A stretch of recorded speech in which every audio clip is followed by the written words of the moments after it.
Welcome to Module 35, Correlation and Causation, yet another important topic in data science.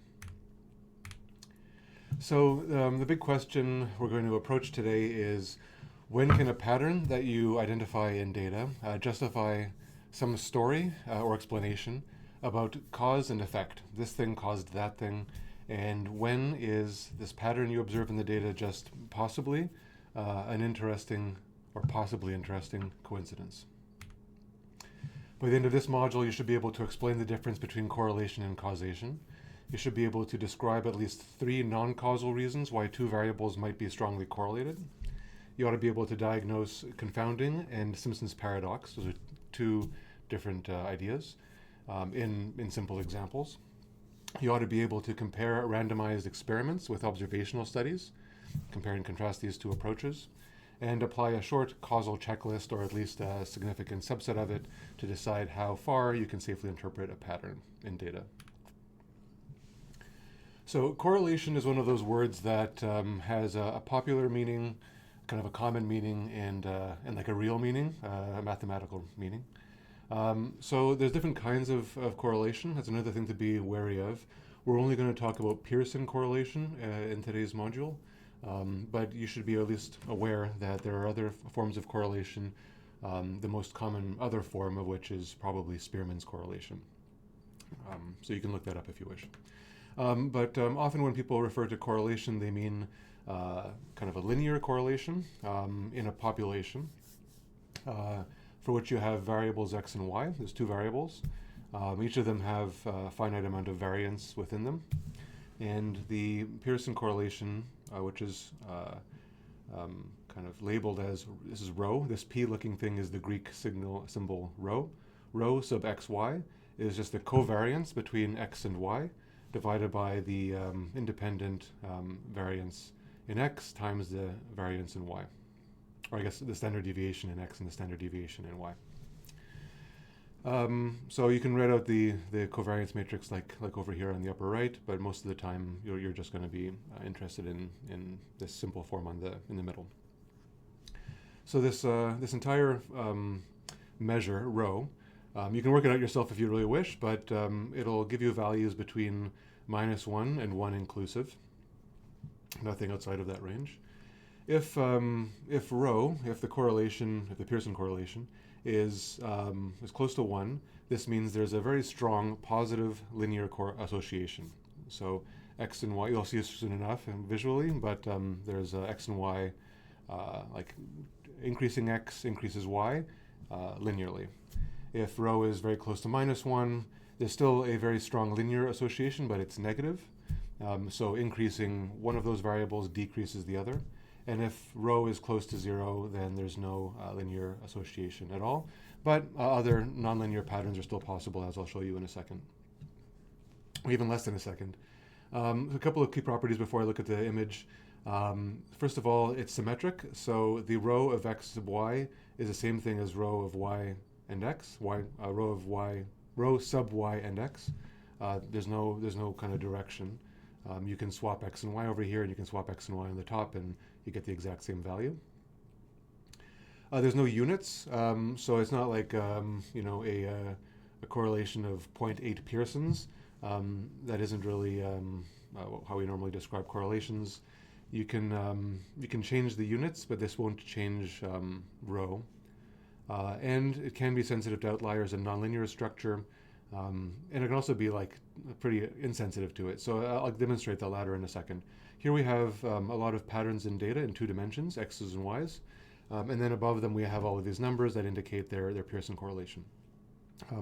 You can see here in the top row is sort of a kind of how we normally think of Pearson's correlation. Up here on the upper left-hand corner we have like a very strong positive linear correlation. You see all of these points on x and y are almost exactly on a line, and if you increase x, you also increase y. This is a positive correlation. All the way over here on the right, all of the points again fall on a line, but it tends negatively. So increasing x decreases y, and decreasing y increases x. So all the points are still on a very straight line, so you get a correlation of absolute value 1, but it's kind of the sloping downwards, so it's a negative.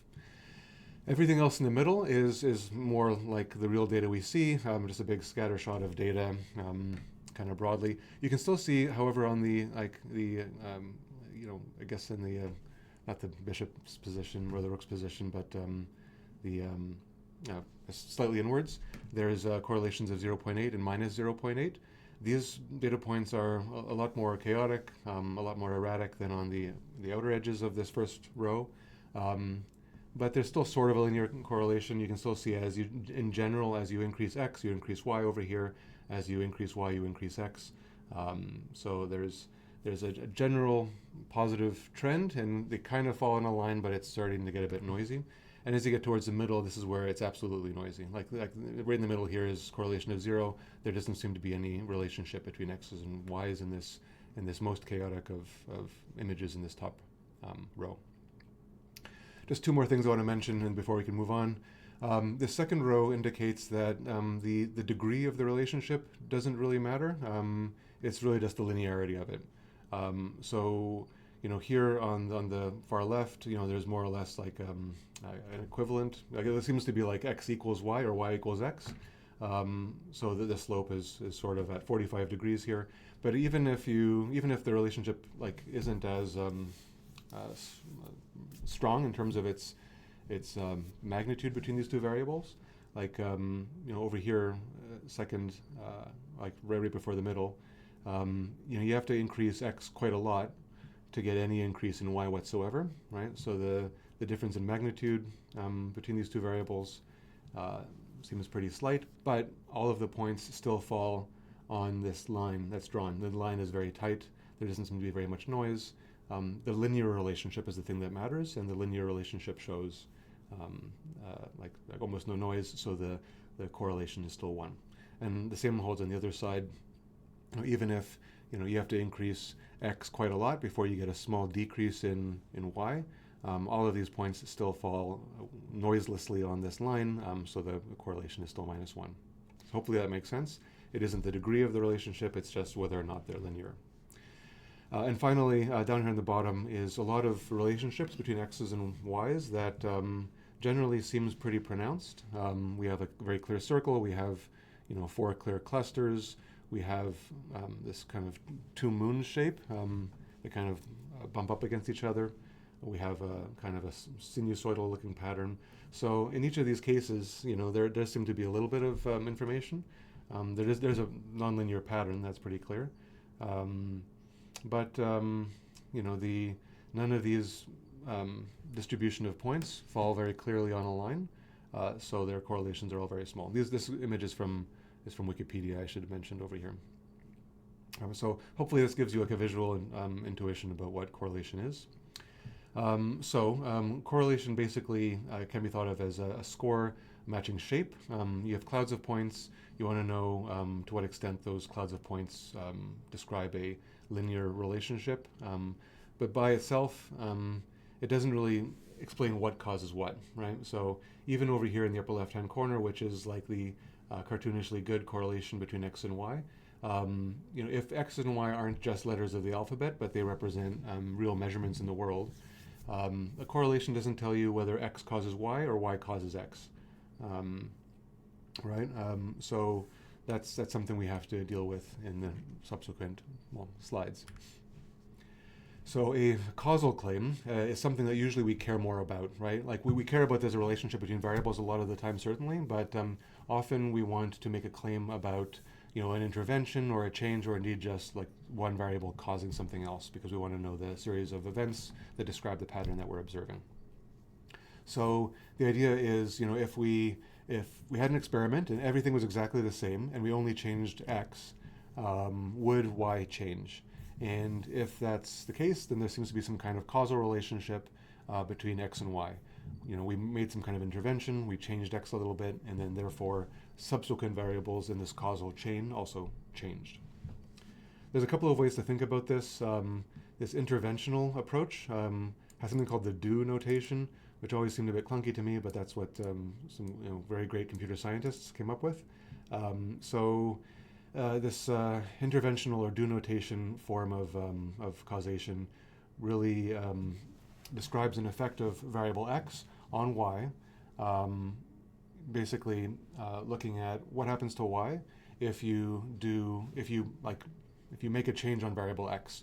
You change variable x to value x versus you change variable big X to x prime. In these two examples over here, like what changes in y if you apply this or the other thing to the preceding variable in a potential causal chain. Counterfactuals are the other most common form of reasoning in causality. And this more or less talks about potential outcomes. So if y of 1 would be some outcome result if a patient is treated, for example. Y of 0 would be the outcome if they're not treated. And what we might be interested in is the causal effect for a unit. So what is the end result? What is the difference between the outcome if a patient is treated versus the outcome when they're not treated? This is something you can measure numerically, and you can take the difference of. Here is only a subtraction, but there's other forms of taking distances between outcomes. These are very closely related, obviously, right? So even in my description, both of them talk about sort of the effect of x on y. One of them is more explicitly about doing things to x, and the other one is more explicitly about the differences of possible outcome. But often we kind of apply both of these lenses at the same time to problems of causality. A couple of big differences between causation and correlation. So causation is directional. I mentioned a moment ago that correlation is not directional. It's totally symmetric. You can swap the variables around and nothing changes in the variable row, the correlation. But if x causes y, it's not necessarily the case that y causes x. These arrows indicate cause. So x causes y, that doesn't mean that y causes x. And causal questions will almost always involve imagined alternatives, and these are called counterfactuals. So you observe something in the data, and you ask questions like, well, what would have happened if something else had occurred? So we acquire this data from a certain kind of measurement, but what would have happened if there's some difference in the world of the measurement or in the measurement itself? So like, what if this patient did receive the drug? Like, would their outcome have been better or worse if something in reality had just been different?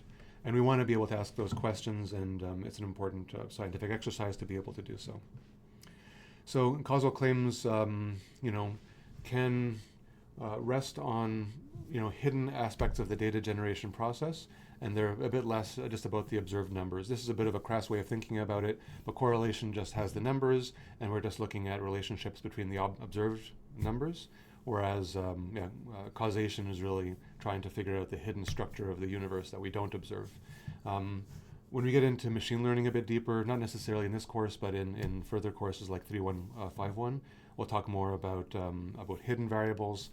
There's variables we can observe, like these x's and y's, and then there's other variables behind the scenes that we just don't measure, but we kind of either know to be there or we have a strong suspicion are there. Actually, we will see that very lightly in a few moments when we talk about the hidden variable z, right now, in fact.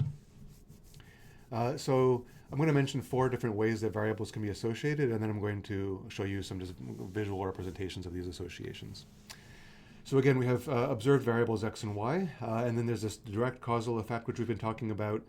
X causes y. An example of this is the amount of drug you take, the drug dose, affects the blood pressure measurement in a patient. These are both measures, and the measure of the thing you're measuring in the first case affects the thing you're measuring in the second. Reverse causation is a little bit tricky. The idea is that the outcome actually causes the predictor. So you might have a situation where you think that y causes x. So you might say something like, well, if you get good grades, then you'll you'll enjoy the class. Okay, so you might imagine getting good grades leads to enjoyment, whereas the actual relationship is, well, if you like the class to begin with, then you'll get good grades, right? So the actual causation is this one. Enjoyment gives good grades. So like y is enjoyment and x is grades, but there is some other description of the world, and the assumption is that, well, good grades causes good enjoyment, which, might be the reverse of what's actually happening. Like these two things go up and down together, which makes it kind of complicated. When someone is enjoying themselves, they tend to get good grades. When they're not enjoying themselves, they tend to get bad grades. But which variable causes which? We may make one assumption, but it's really the other way. The third way that variables can be associated is that of a common cause or confounding. This is one of the most important ideas in curious or skeptical science. And the idea here is that, well, there's some variable x and some variable y, and these also have a very strong relationship with one another, but it's not a direct relationship. Both of these variables are caused by some other variable. So that other variable is z. So here, like x and y might be highly correlated. I think I might have mentioned in the previous module on like visualization and communication, you might have variables like ice cream sales and drowning incidents, and over time they might be very strongly correlated with one another. And then the idea is that if someone less scientifically minded than you will say, well, there must be some relationship between these two variables. One must cause the other because of all these causal relationships that I imagine have to exist everywhere. So then you'll say something like, well, maybe it's the case that ice cream sales cause drowning incidents. Not the measurements themselves, but the thing that they're measuring. So, people are eating more ice cream. Maybe this is making them drowsy and it's making them, less able to swim, and then that causes drowning accidents. So that kind of, it's obviously ridiculous. But sometimes when people are doing science, they're making these kinds of assumptions or explanations on variables that are just a bit more complicated or nuanced or a little bit beyond our everyday reasoning. So it'll still be in universal terms or scientific terms, just as a relationship as saying that ice cream sales cause drowning incidents. But they'll go ahead with it because they have no other plausible explanation because of how complicated the problem is. But in all these cases, there might be another variable that's causing both of the things that are correlated with one another. So obviously here, something like temperature is another measure z, which can cause both of these things. When the temperature goes up, ice cream sales go up. When the temperature goes up, people tend to go in swimming pools more than they do in the winter. So therefore, drowning incidents also go up. So this is a much more obvious relationship, and you don't have to kind of stretch our incredulity, I guess, to suggest that ice cream sales cause drowning incidents, or maybe vice versa. Yeah, indeed, there's some common cause. We just don't measure it necessarily in our experiment, and that's an important thing to keep in mind. These are called confounds, as that is a confound. And then, of course, there's just random coincidence or spurious correlation. So both trend with time because of some unseen factor, like Z, but it could just be chance.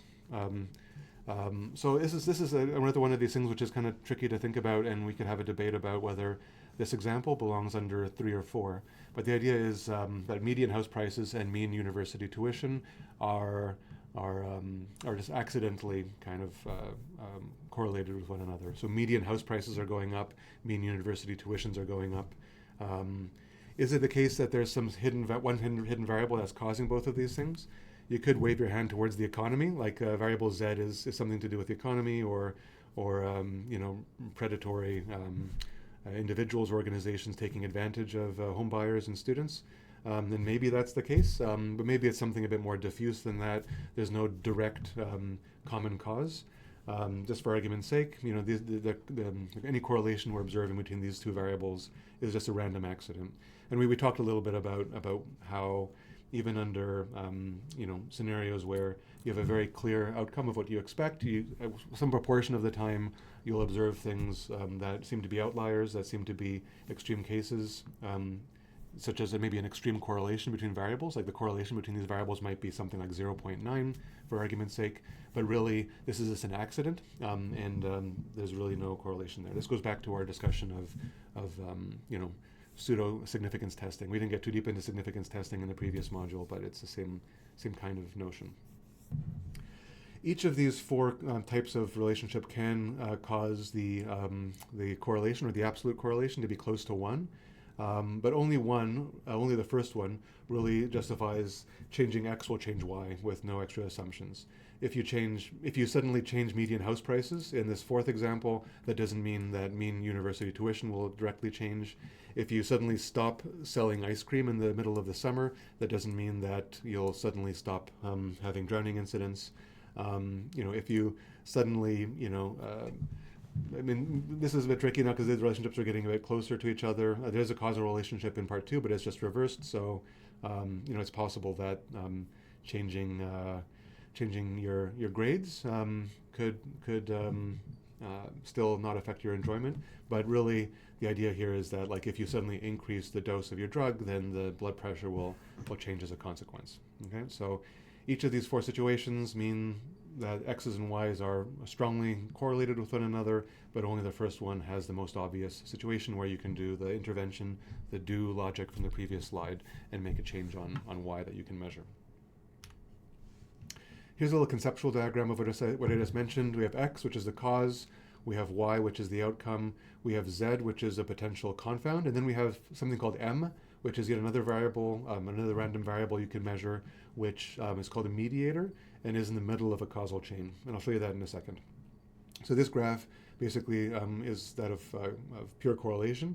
There's no real direction between these two. They rise and fall usually together, but there's no kind of causal relationship between them. The confounding looks like this. So when I described temperature being Z and ice cream sales being X and drowning incidence being Y, a change in X, you could affect X, you can make a change in X, but Z will stay the same and Z will keep on affecting Y. Therefore, Y won't change if you change X, and similarly vice versa. This is what we called confounding. And then a causal chain is a new idea compared to the previous slide anyway. You still have X's and Y's, but then you have this mediator in the middle. Off the top of my head, we will get to an example later in this module about like smoking. And there was a lot of work, and you can read this book by Judea Pearl, which I'll link to later in these slides. There was a lot of discussion in the middle of the 20th century about the relationship between smoking cigarettes and lung cancer. If the presence of lung cancer is Y and smoking cigarettes is X, then a mediator might be the presence of tar in your lungs. Okay, so it isn't just like smoking a cigarette that directly causes cancer, but smoking lots of cigarettes, X, causes lots of buildup of tar in the lungs, M, and it's the tar in the lungs, M, that cause Y, the presence of cancer. So, if people are smoking a lot, but you can somehow remove the tar from the lungs, you can make some intervention on M, then you can have an effect on Y, on cancer rates. But in the presence of, a nanobot technology in the 1960s that could do such a thing, indeed, there's a kind of a causal chain that one thing leads to the other. And if you just, stop smoking, then that means that tar won't be building up in your lungs, and then that means that you're less likely to have cancer.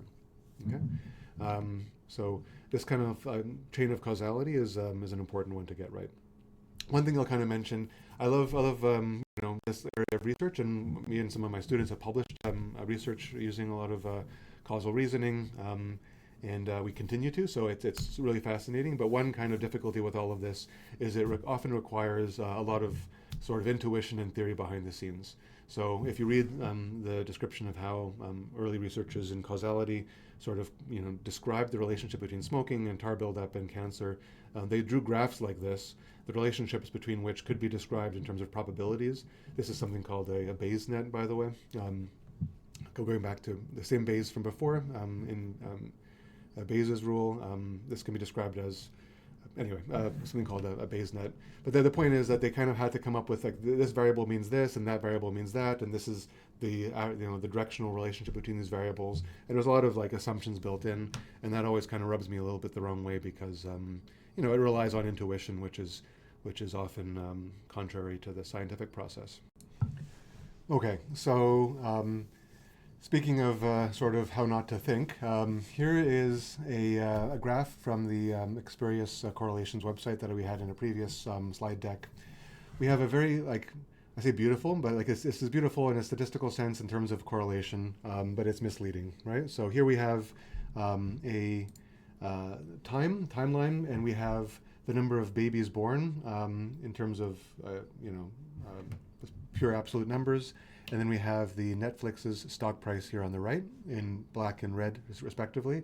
And as you can see, the relationship between these two variables is really, really tight. They track each other almost exactly. And indeed, the the correlation between these two variables over time is about 0.996, which is about as perfectly close as you can imagine. Actually, this is using a different measure of correlation, R, not rho, and it's measured over time, so it's a little bit different, but the core idea is the same. Now, like, this is obviously, we talked about this already, but like, this is obviously a situation where like there's no causal relationship, right? So if you suddenly stop naming babies Stevie, that doesn't mean that the stock price of Netflix is suddenly going to drop. If the stock price of Netflix suddenly drops, that doesn't mean that there'll be fewer babies born whose name is Stevie. There's no plausible mechanism connecting them. They say plausible mechanism. This is what I was just talking about in terms of sort of my complaints about how people come up with causal relationships, because things have to be plausible, but things can be plausible and incorrect, and things can be implausible and correct, right? But in this case, I think the implausibility of a relationship between the stock price of Netflix and the popularity of the name Stevie for babies, we can go with. Both of these variables seem to co-trend with time. Maybe time can be considered to be this confound variable Z, maybe not. Maybe there's other variables and social changes that is making this happen.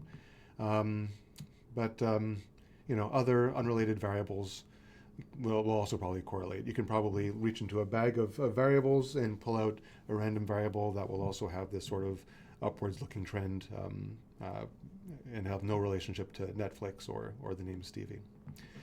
So the idea is here is how not to think. So often, especially again, not to pick on the news or in the public discourse or anything, but often you'll see people talking about one variable and another variable, and they'll say, well, here's examples of it going up and down. They might even cherry pick a little bit, but even if they don't, even if they can tell a cute story, even if they can plausibly describe a relationship, that doesn't necessarily mean there is actual causation between the variables. So it's very important to inoculate yourself against that kind of thinking and be careful and skeptical / curious. Let's see some examples just to hammer this home. This is another tiny synthetic data set. This is the median house prices and average university tuition example I made up a moment ago. Here's how I construct the data, and then I just show it to you. This is the correlation matrix. So this is all my data. I have my data frame. I have years. I have median house prices. I have average university tuition, and these are again just computed over here. There's noise. There's an upwards trend. So this is sort of, you can plot these yourself if you wish. But then I run at the bottom here on the data frame. I run this function called core for correlation, and then this gives me the correlation table, which is printed up directly from this code, which is here. Along the diagonal, you're always going to have like perfect correlation. The year will always perfectly correlate with year. Median house price will always perfectly correlate with median house price, and so on. Off of the diagonal is what we're more interested in usually. So what is the correlation between median house price and the year? Well, there's a 0.993 correlation, and there's a 0.983 correlation between that variable and average university tuition, which is kind of the situation we were hinting at before. This correlation matrix shows absolute values in correlation that are everywhere close to 1 between these variables. And it's also symmetric, as it always will be, right? So remember, correlation is a symmetric measure. So the correlation of median house price and year over here will be the same as the correlation of year and median house price over here. So it's symmetric along the diagonal. Here's this visualization, nothing really fancy going on here. These two variables over time, and like we saw before with Netflix and the name Stevie, there's a pretty strong correlation here. One thing to notice is that both house prices and tuition will rise over time, so that's why we see a strong correlation between them. There's no good reason to say that, well, imagine if Dalhousie suddenly drops the tuition, that doesn't necessarily mean that house prices in Halifax will immediately go down, or vice versa. There might be, like changing any of those things might be a symptom of some larger phenomenon going on in the economy, and then both of those variables will kind of track each other over time, but it's not a direct relationship. It's due to some confound behind the scenes. So, anyway, this is a simple reminder that time and maybe other trends can occasionally cause somewhat plausible nonsense. You can imagine people going on TV and saying that, well, if we dropped tuition, then that would immediately have some effect on house prices. And they'd point to any number of stories or variables that might cause their viewers to become emotional and then make faulty decisions and so on. So again, this is the kind of argument you might see in the media, where people love talking about house prices, and then having scapegoats associated with it, including students and tuitions and so on. But it doesn't really necessarily make any sense.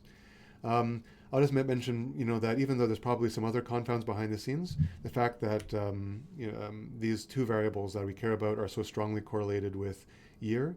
In fact, they're more strongly correlated with year than with each other. This seems to indicate that there's something going on in time that has a stronger push on these variables than the other variable we're kind of interested in looking at. So, the first pass to do, again, there's some tools to help you inoculate yourself in the real world. Is there a plausible mechanism between these two variables? The problem is sometimes people construct a positive story that might indicate such a plausible mechanism, but you have to always be skeptical. Is there a time trend? If things change up and down over time, that's more of an opportunity for other variables to also be at play. So be wary of kind of explanations that ignore the effect of time. And also, of course, be wary of cherry picking. We talked a lot about the issues related to cherry picking in data, but that applies here as well. Confounding, again, I mentioned earlier that this is a very important topic in science. This is when a third variable does a lot of the work. So we have some variable z. Z influences what we think is the cause, x. It influences what we think is the effect, y. But it is not a causal pathway from x to y. Changing x does not change z, and then z subsequently changes y. We can't flow cause backwards against these arrows. The causality flows in one direction. It flows along these arrows, and you can't break the physics of causality by making x suddenly have an effect on z. The effect flows in the opposite direction. Again, another simplified example, going back to our earlier example of ice cream sales and drowning being x's and y's, and they're correlated. We're trying to find a causal relationship between them, but there's this other variable z. On hot days, people buy more ice cream, x goes up. People swim more, so drownings increase, so y goes up. We see that x and y move together. Again, pundits on TV or your best friend or whomever online might try to say that, well, this ice cream is shown to cause brain freezes or other kinds of sluggishness, and then therefore that's causing the drowning. But it can even sound plausible. Maybe even to some of you it sounded plausible, but really the much more plausible and true explanation is that there's another variable z which is causing both of these things to increase or decrease. So confounding is basically, it's in the topic area of mixed up explanations. We humans can either mistake the effect of z for an effect of x, or if they have some kind of political agenda, they might try to convince you of an effect of x when really it's an effect of something else entirely. I can talk about that for a while, but I won't. Here's another worked example. Actually, did I skip anything? Yeah, sorry. Here's a little bit of a aside. So again, you don't need to know this for quizzes and exams, but it's good to know anyway. So I'm going to talk about it. Consider a simple linear system with centered variables. So the means of x's and y's, the averages are both 0. And there's a linear relationship between some confound z and both x and y. Because this is describing the confounding relationship we were kind of hinting at a moment ago. So literally, like, there's a variable z. You can multiply z by some factor a, and then you can add some noise. There's always noise in every measurement. There's some noise when you measure x, that's epsilon sub x. There's some noise when you measure y, that's epsilon sub y. But both x and y are just like linear relation, like caused linearly by z in this relationship. So if we were to take the covariance of x's and y's, you plug in x. X is a function of z, and our parameters a and epsilon. Y is a function of z with the parameters c and epsilon sub y. If you work it out, so I mean, like, I'm skipping a step here, but you can go back to our definition of covariance, or just your own understanding of what covariance is. This covariance between these two variables is equal to a times c times the variance in z, in which I think these epsilons are hidden. So The covariance is entirely just a function of z, right? This is kind of what we're hinting at, like there's a strong covariance between x's and y's, but this is just a function of z in the end. So there's no arrow, there's no causal relationship between x and y. X does not actually cause y, or vice versa. But we're still going to have a situation when we look at the correlation, the Pearson correlation, rho sub x and y. We plug in our formulas. The covariance will be something non-zero, and all of these standard deviations will also be non-zero. So the correlation will be non-zero. So x and y will be strongly correlated with one another. As long as a and c, these parameters up here, are not zero, this will be the case. So we're going to see this, situations like we saw before with these two variables rising and falling with one another, but really there's no causal relationship. And like I've proven that by how x's and y's are actually defined, right? Like changing y has no effect on changing x. Changing x has no effect on changing y. Z is the only thing that matters. But still I end up with a potentially strong correlation between x and y through these series of steps. So the takeaway is we can still get a strong correlation purely because x and y share a common cause z, but there's no direct causal effect. Again, I've mentioned this before. This should be intuitive. This just kind of shows like the mechanism by which it happens. Here's a second worked example.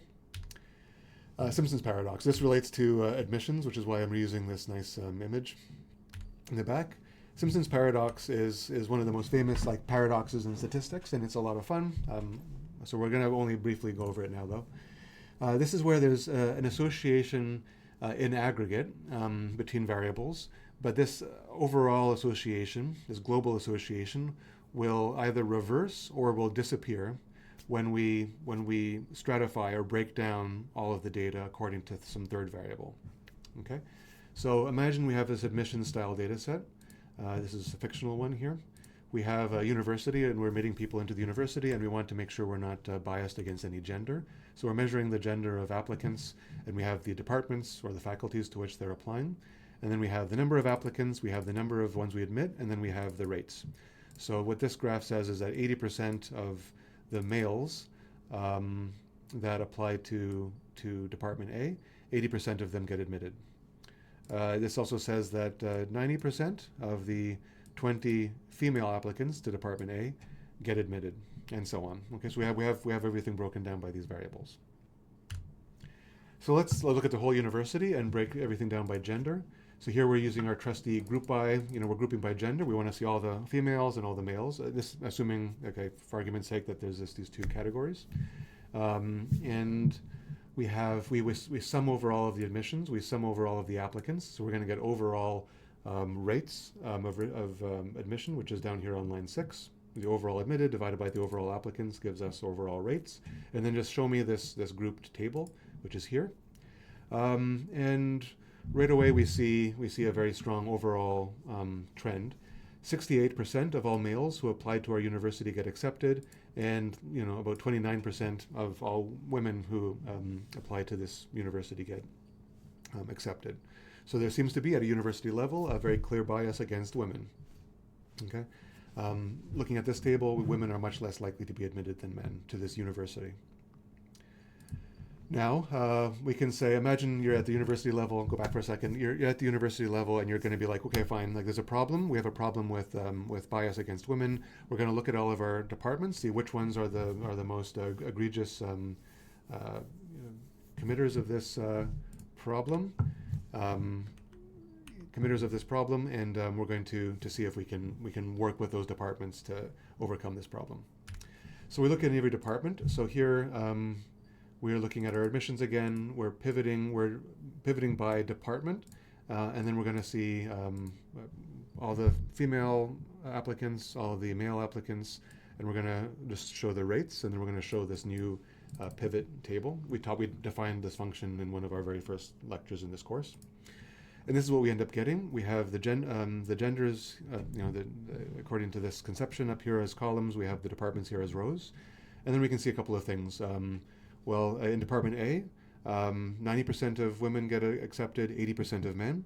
And in Department B, 22.5% of women get accepted, and 10% of men get accepted. And all of a sudden, this is where Simpson's paradox explodes, right? In the whole university, there's a very clear preference for men. like men get accepted at much higher rates than women. But if you go look at every department one by one, in every single department, women get accepted with higher rates than men. And this is the paradox. How can it be the case that men are advantaged at the university, but at every single department that make up our university, women are advantaged?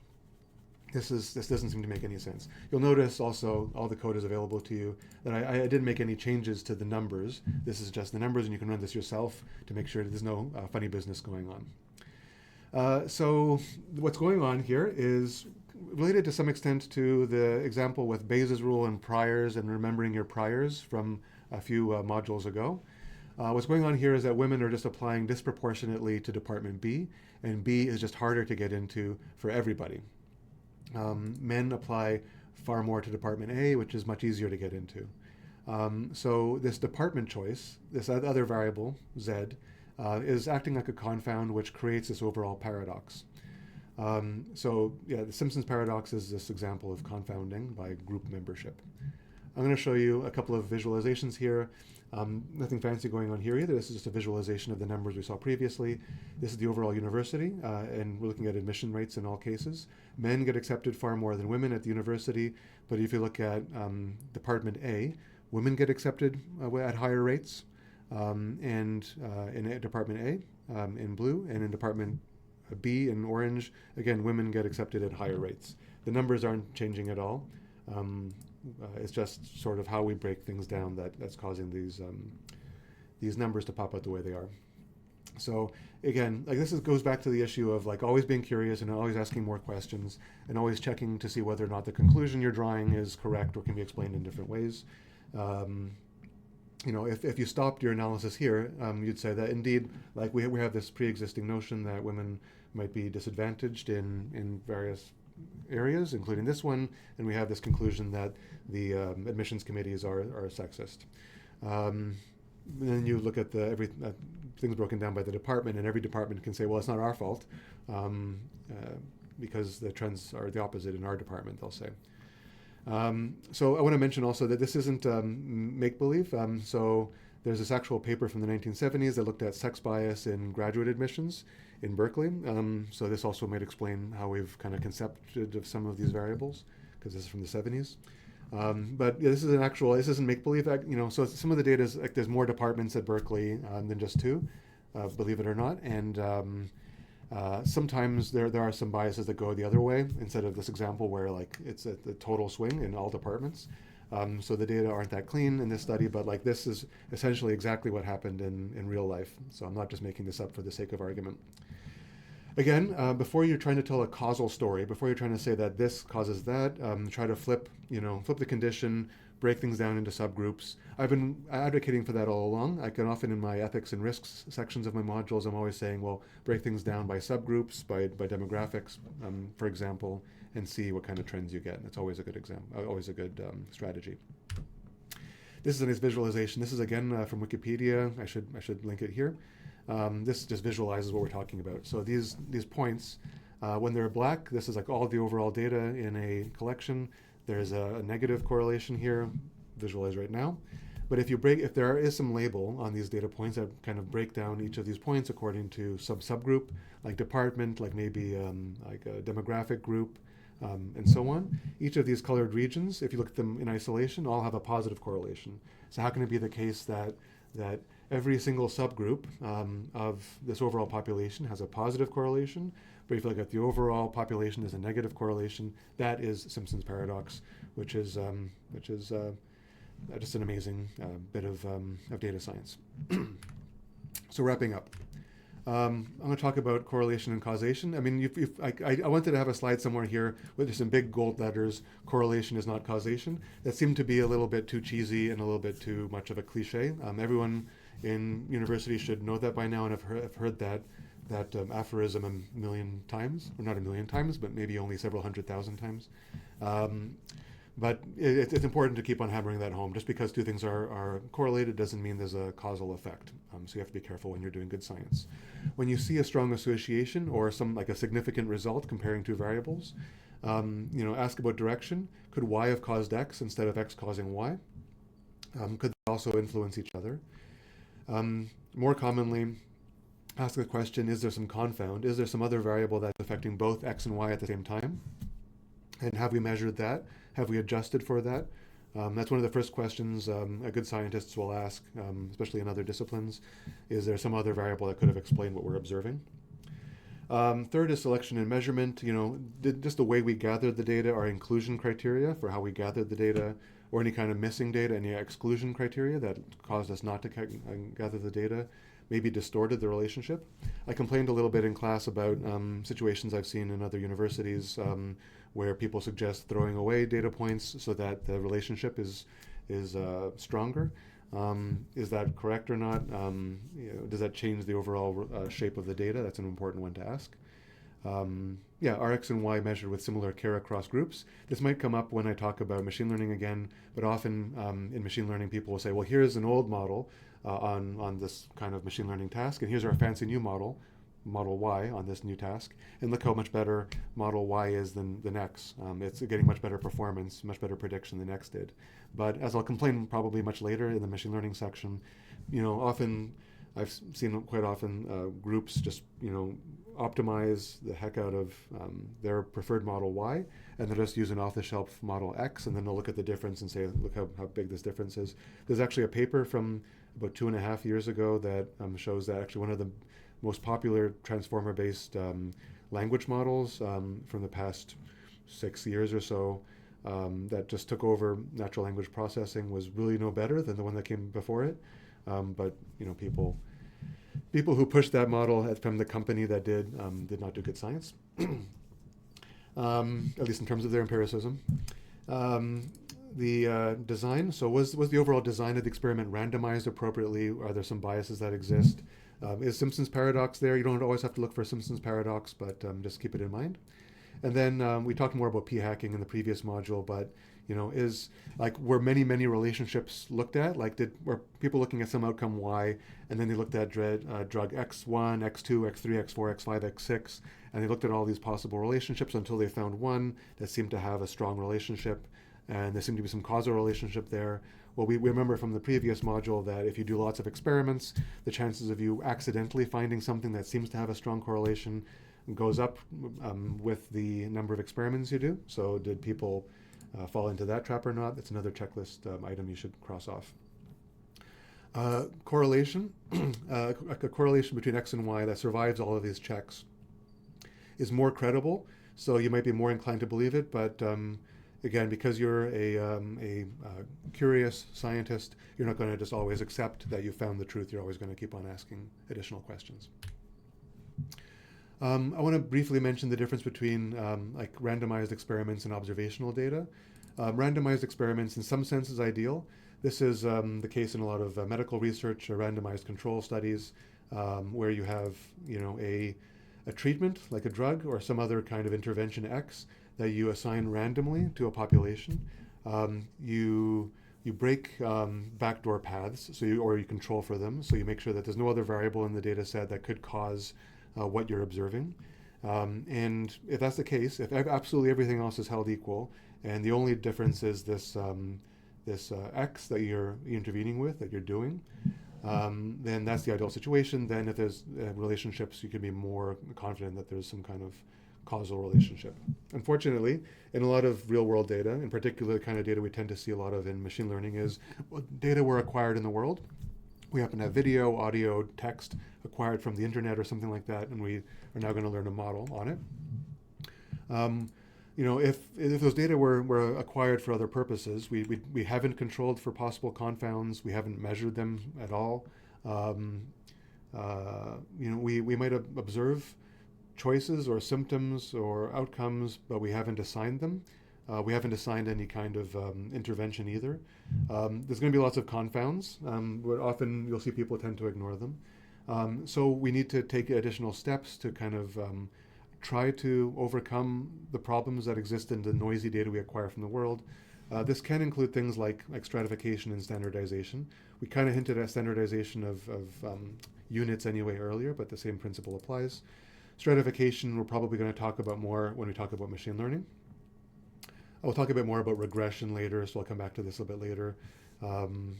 but yeah, and then you can construct plausible and carefully constructed directed acyclic graphs of the type I showed earlier, these causal graphs, and put your variables into those, and that can help with trying to describe relationships, but it's not perfect. We'll talk a lot more about these when we come to machine learning, but there are tools at your disposal that you can use on studies, observational studies, data from the world that can help control and help you still try to identify causal relationships, but it's messier and you have to be very careful. Not to suggest that randomized experiments are not careful, but it's just the data is noisier and messier, so you have to work within that reality. Often when you're doing experiments in data science, you can have A/B testing. So there's an example from several modules ago where we had an intervention. We had a change on a website, or a change in an email program.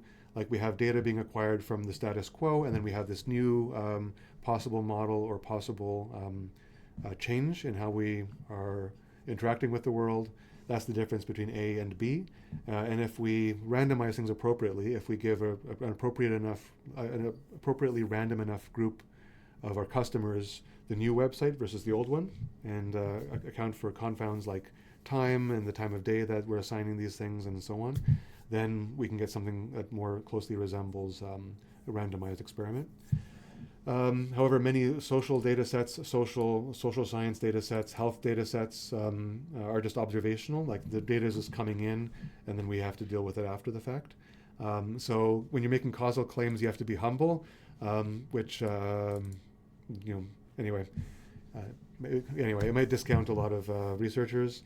You have to be very careful, which might discount a lot of researchers. And there's this paper from a few years ago that talks for how to triangulate your evidence appropriately when you're trying to do causal inference, to do causal reasoning within observational data.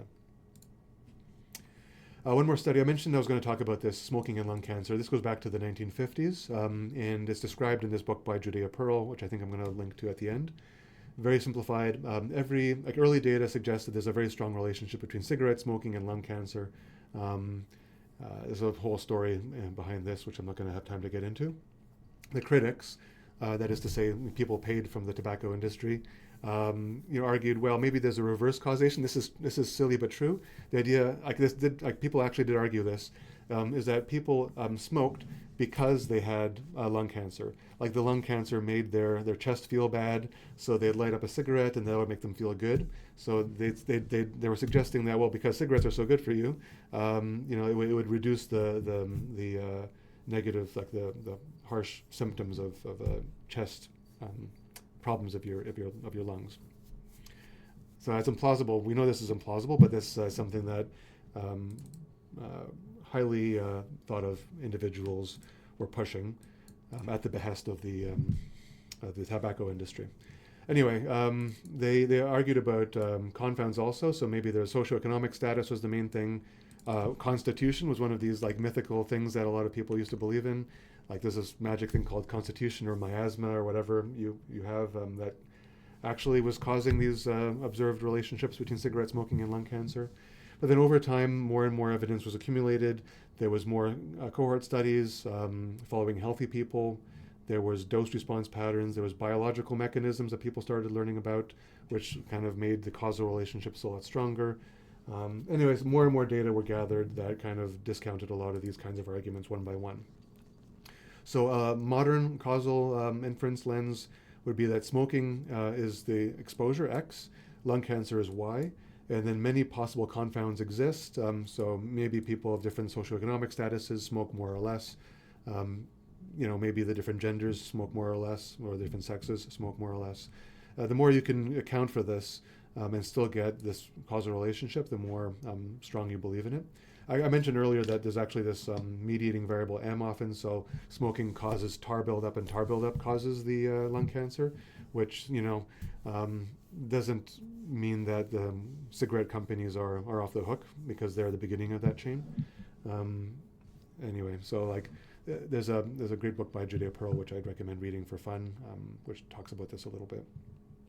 So a single strong correlation wasn't enough, especially not when you're trying to defeat a cabal of evil corporations like the tobacco corporations, but this web of evidence of a collective group of scientific evidence was enough to topple them, at least bring them down several notches. Here's a little code sketch for this problem. Again, fictional, just for a visualization. We have lung cancer, yes or no. We have whether they smoke or not, yes or no. And you end up getting tables like this. This is fictional, but it's not too far from the truth. If people don't smoke, they can still get lung cancer. But when people have lung cancer, chances are they happen to be smokers. You can do a kind of a Bayesian thing here. So you can take these two variables, smoker and lung cancer, and start plugging these into conditional probabilities. What is the probability of someone being a smoker, given that they did not have lung cancer? You can break all these things down and look at causal relationships, look at the priors in each of these groups, and factor that in as well. But chances are you're going to see that the risk among smokers is going to be a lot higher than the risk among non-smokers. And this risk ratio is going to be, the main, if you take these ratios, like the risk among smokers over the risk among non-smokers, then if it's a very high ratio, this will be a good candidate that there's some causal relationship, as long as you've accounted for confounds again. So again, just like several topics recently, this is important for you in terms of your career and in terms of your understanding of data science. So practically it's important, but it's also important for you as members of society. If you act on non-causal associations, it can at the very least waste resources, waste public discussion, or it can actually cause harm. So imagine if, like in that example before, someone decides we have to ban ice cream because we want to reduce drownings, and they have all this like media campaign to suggest a causal relationship. That's ridiculous, but it would obviously waste time and wouldn't solve anything.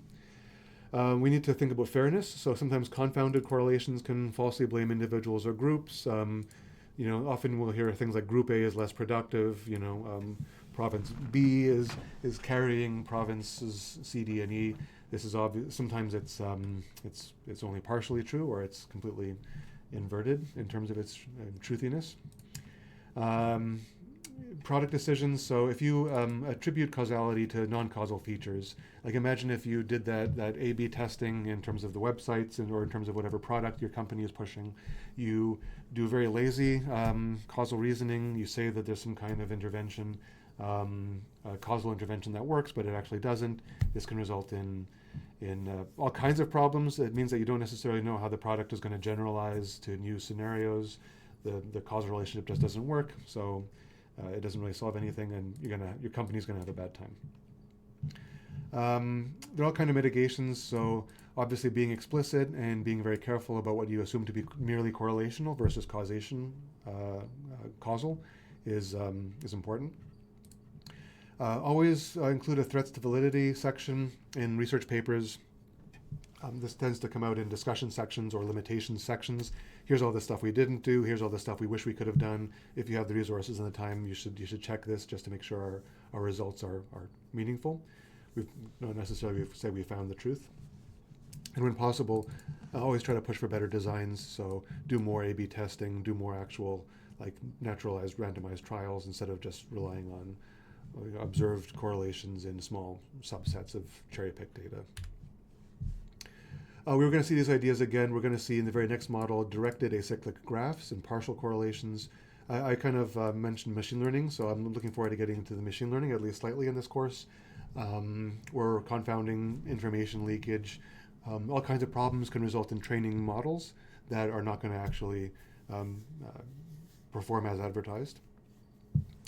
We'll also see why more features isn't always better. This is going to be somewhat related to the previous topic of multiple experiments. There's lots of other areas where the concepts we talked about in this module come up. Like I mentioned several times, is doing good science. If you're an epidemiologist or working in public health, if you're in economics or policy, if you're in other kinds of social science, if you're in machine learning, in particular causal machine learning or reinforcement learning. The citation here is a bit off. But all these papers you should read, and it goes on and on and on. I should have mentioned other forms of medicine, chemistry, physics, but there's this causal reasoning is like a underpinning foundation of all kinds of science. Here's the book I kept on mentioning. Here's one of them. Judea Pearl wrote several books. Causality is one of them, and a couple of other books you should check out if you're interested in these topics. Here's your quick check, as per usual. Here's references, as per usual. And as per usual, it's been a pleasure. See you next time.